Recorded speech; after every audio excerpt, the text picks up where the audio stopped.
Hi, I'm Rob Richards here at a well-known gym in Los Angeles, California. Welcome to Fit Tips, Tricks and Techniques. Today we're having a look at abdominals, or six-pack, tight toned abs. Number of different names, but one thing is for certain, and that's their definition for most people. These are at the top of their training list, which is today we're looking at a number of different exercises to help you develop complete, proportional, well-developed six-pack abs. Let's get to it. Now, one of the hardest places to get developed on the abdominal area happens to be the lower portion here. If you think about it, this is typically where body fat stores, especially around males and in females, although more around their hips and glutes. Which is why no matter how many crunches you may be doing and start to get these upper few abdominal six-pack abs here, getting the lower portion to come through requires a little bit more work than, like I said, simply dieting and cardio.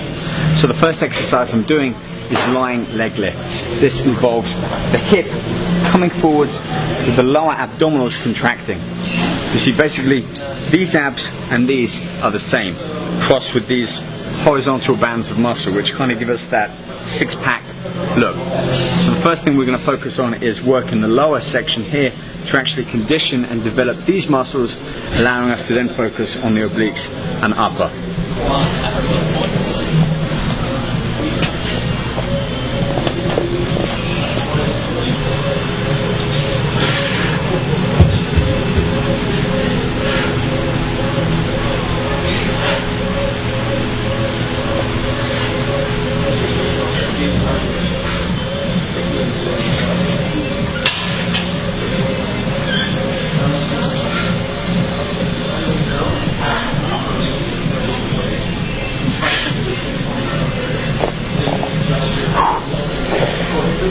Let's break this exercise down and have a look at the tips and some of the techniques involved with this movement.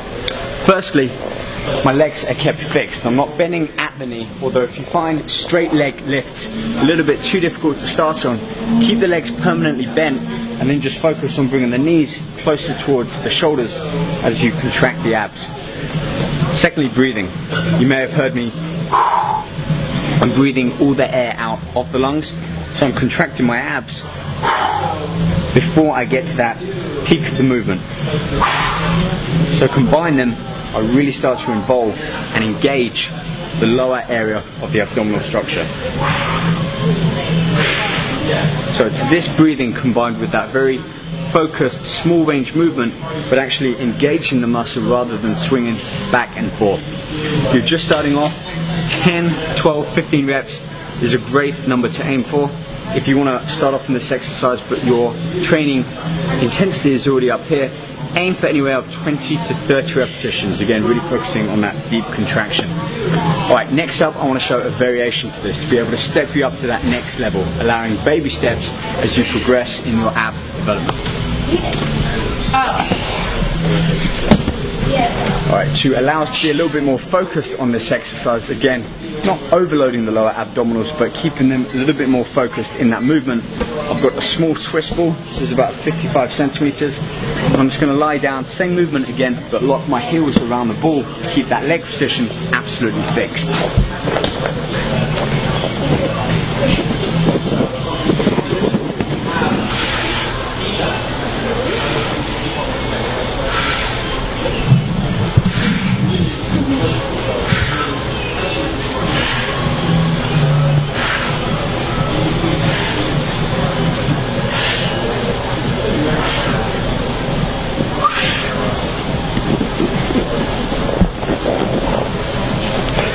So that one variation there, adding in some apparatus to really lock in that leg position, allows me to increase the intensity on the lower abdominals. 15 up to 30 repetitions using the Swiss ball, and then we can move on to the next exercise, which is medicine ball V rotations. So let's get a smaller ball.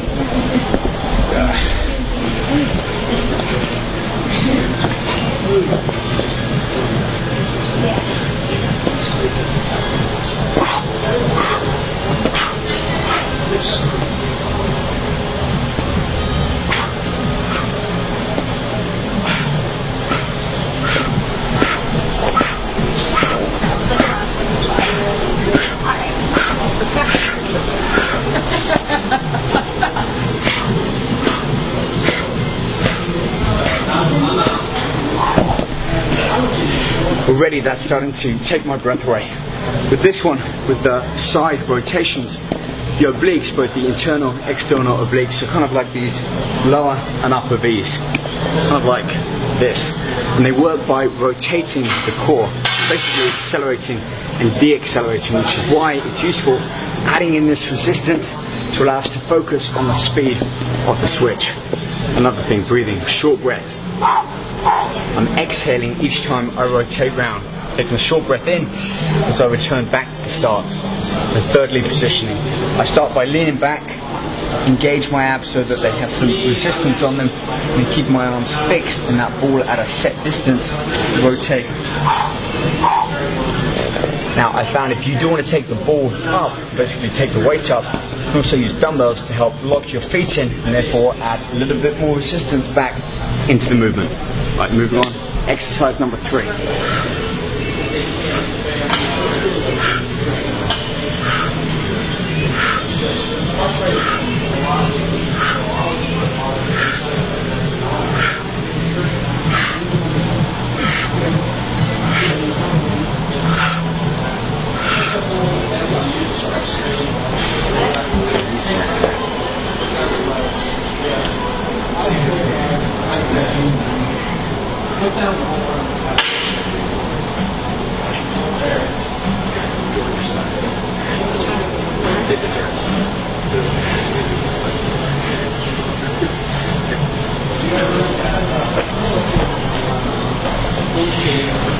Right, so let me explain. The exercise before this, we rotated around the trunk. On this one, we're basically flexing it laterally. Now granted, that does tend to work the erector spinae, the thicker part of the lower back, but as you can see with the breathing, I'm really contracting and engaging the obliques on that top side. So let me explain and break down the exercise. Laying on my side, shoulders stacked on top of each other, my hips are in line, my heels in line. Kind of like a fish out of water. So my hips are stacked, my heels are together, and if a fish is kind of flapping out of water, you're doing a controlled version of that. Heels and shoulders lift up off the ground at the same time as you engage your obliques here. So you're not leaning back and forth. 15, always up to 30 reps if you can manage that, and then switch sides, or you can do 15 on each side and switching in between. Now there's one easy way to be able to advance this exercise up and add some resistance, but for that I need a small dumbbell. So I have a small weight, this is only about 10 pounds, and with this I'm going to do the same exercise but keeping this top arm up, allowing me to push that weight up and really add some extra resistance into working my intercostals, these finger-like muscles just under the chest. My other hand is still going to reach around and I have my fingers around those lower obliques that I'm working. This is known as touch training, and just a slight variation or twist can really help emphasize the muscles being worked. And when you start to feel this, you can tweak the exercise as you perform it.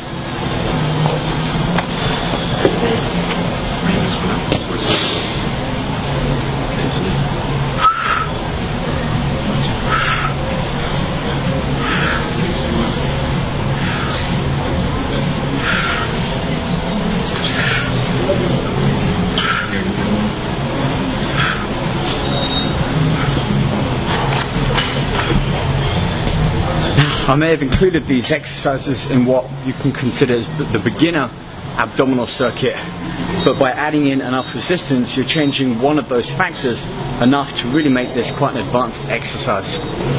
Finishing off with this particular ab circuit, we are going to focus now on the upper abdominals, saving these for the end when we've given our most attention and energy to the more troublesome areas of the lower and the side, including intercostals. So I'm going to put the dumbbell back and I'll see you back over here with the bench for my double abdominal crunch. Right, so last exercise, double crunch to engage both the lower and the upper, both contracting at the same time. So we all know how a standard crunch goes, or sit up. Arms usually, hands by your temple. You breathe out, contract the abs, and the shoulders lift up about 2 inches off the floor. We're going to do the same thing but replicate that movement with the hips, kind of like on that first exercise with the lying leg lift, so that the hips and the shoulders come together as we breathe out and contract. Quite a powerful movement, especially for developing some thickness to the abdominal structure.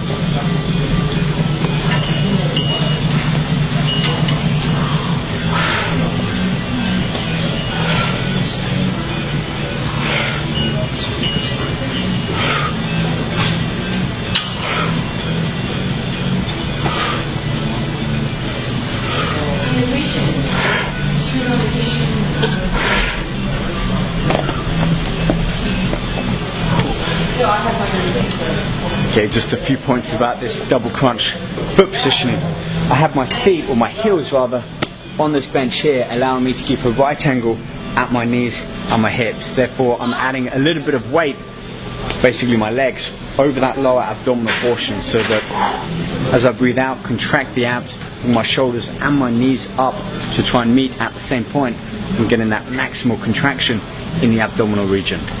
If you can, 15-20 repetitions upwards. And if you're hitting 20, you might want to add some resistance in, either keeping that dumbbell that I just put back, arms locked out, pushing it straight up, or a medicine ball.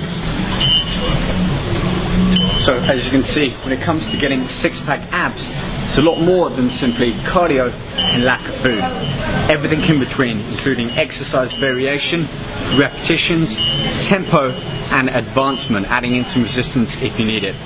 Join me next time on more fit tips, tricks, and techniques, when I'll be sharing with you more ways to get in great shape and focusing on different body parts. Take care.